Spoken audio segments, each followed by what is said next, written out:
සුබ දවසක් වාසනාවන්ත දවසක් කියලා මුලින්ම සියලු දෙනාටම මම ප්‍රාර්ථනා කරනවා. ඉතින් හුඟ දවසකින් තමා අද වීඩියෝ එකක් අරන් ආවේ දවස් ගානකින්. ඇත්තටම අයහපත් කාලගුණෙත් එක්ක වීඩියෝ එකක් කරන්නවත් ඇත්තටම වෙලා තිබුණෙත් නැහැ. වෙලාවක් තිබුණෙත් නැහැ. ගොඩාක් අයගේ මම දැක්කා මේ ඇන්තූරෙන් වගාවල් ඇත්තටම විනාශ වෙලා තිබුණා. ඇන්තූරෙන් විතරක් නෙමෙයි ඒවා නම් ඉතින් අපිට නැවත පෙළයන් හදාගන්න හරි පුළුවන්. මේ ගොඩක් අයගේ දේපල හානි, ජීවිත හානි කොච්චරනම් වෙලා තිබ්බද නේද? ඉතින් සබහාදහමත් මං හිතන්නේ මිනිස්සුන්ට පාඩමක් කියලා දුන්නා. සියලු දේ අත්හරින්න. තමන්ට කියලා කිසිම දෙයක් එකතු කරාට ඇත්තටම වැඩක් නැහැ.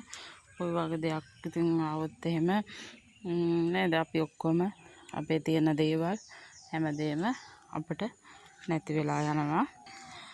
එහෙම තමයි ඉතින් ජීවිතය කියන්නේ නේද? හැම දෙයකටම මුණ දෙන්න ඕනේ. නැවතිච්ච තැනින් නැවත වැඩ පටන් ගන්න. අත්හරින්න එපා.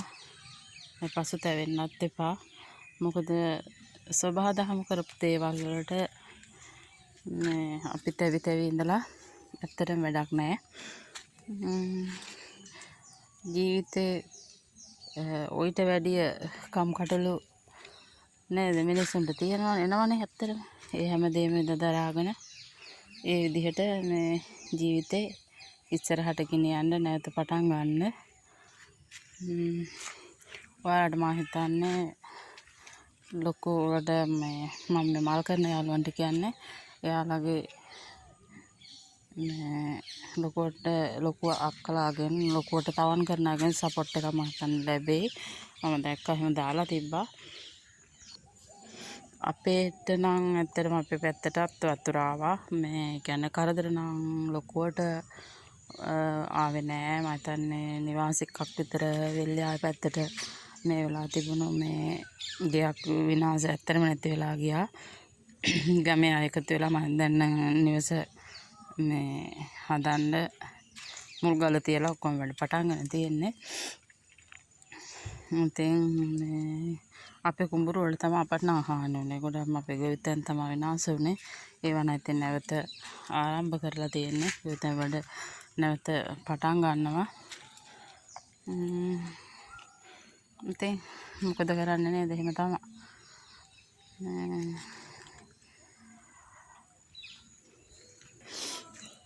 අපිට නම් වර්ෂාව ඇත්තටම මාස ගානකින්ම තමයි ඔය නොවැම්බර් වර්ෂාව ලැබුණේ. එතකම් අපිට වස්සක් ඇත්තටම තිබුණේ නැහැ.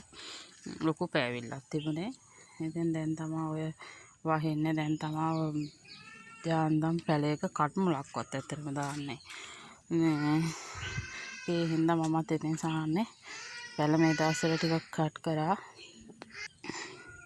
මේ තියෙන මේ වගේ මම කට් කරලා දැන් මේවා නම් මේ ඊයේ පෙරේද කට් කරේ. ඊට කලින් මුල් වැස්සට ටිකක් පැල කට් කරා. එමෙති මේ කට් කරලා දැන් ඉතින් යාළුවගේ මේ පේන විදිහට ඔයාලටනේ පැල දානවා. අපිට ඉතින් වහින්න ඕනේ. ඉතින් දැන් මේ වැස්ස දෙසැම්බර් වෙනකම් වහී ඊට පස්සේ ඉතින් නැවතත් අප්‍රේල් මාසෙ වෙනකොට ඉතින් ආයෙත් පොඩක් පෑවිල්ලක් තමයි එන්නේ. විශේෂයෙන්ම කියන්න ඕන ඔයාලට මේ මල් ගන්නකොට දැන් නැවත ඔයාලා තවන් විනාශ වෙලානේ තියෙන්නේ. එමෙත අලුතෙන් මල් ගන්නවා නම් පොඩක් බලලා ගන්න. මොකද ගොඩක් අයගේ දැන් ගම් වතුරට අහු වෙලා වතුර පිරීලා රොම් මඩ ගිහිල්ලා තියෙන පැල මේ හැමෝම නායම කරන්නේ මේ සමහරට දෙන්න පුළුවන්. අඩුවට හරි මඩ තිබ්බොත් පැලේ ගෙනල්ලා ටික දවසක් යනකොට කුණු වෙන්න පුළුවන්. මේ හින්දා පොඩ්ඩක් ඔයාලා ඉතින් හැමදාම මල් ගන්න කෙනෙක් ඉන්නවා නම් විශ්වාසවන්ත කෙනෙක්ගෙන් බලලා මල් ගන්න. නැතිනම් ඉතින් අපරාධ නේද? අර මේ ගහෙන් වටුණු මිනිහට ගොනා යනවා වගේ නැත්තම් ආයෙමත් නේද? ආයෙමත් කරදරයක තමයි වැටෙන්නේ. ඉතින්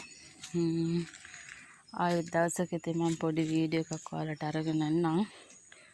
මම නම් තාම ඉතින් පොඩිවට තමයි මල් කරගෙන යන්නේ. ලොකු මල් මේ එකක් තාම මට නෑ. තාම පටන් ගන්න බෝ කරගෙන යනවා. මම බලාපොරොත්තු වෙනවා ජනවාරි ලබන අවුරුද්දේ ජනවාරි ඉඳලා වගේ පොඩිවට පැරට් සේල් කරන්න. දැනට ඉතින් තාම බෝ කරනවා. එහෙනම් මං ගිහින් එන්නම් ඔයාලට පරිස්සමෙන් ඉන්න. එහෙනම් තියන්න ඔයාලා හැමෝටම බුස්සන්නයි.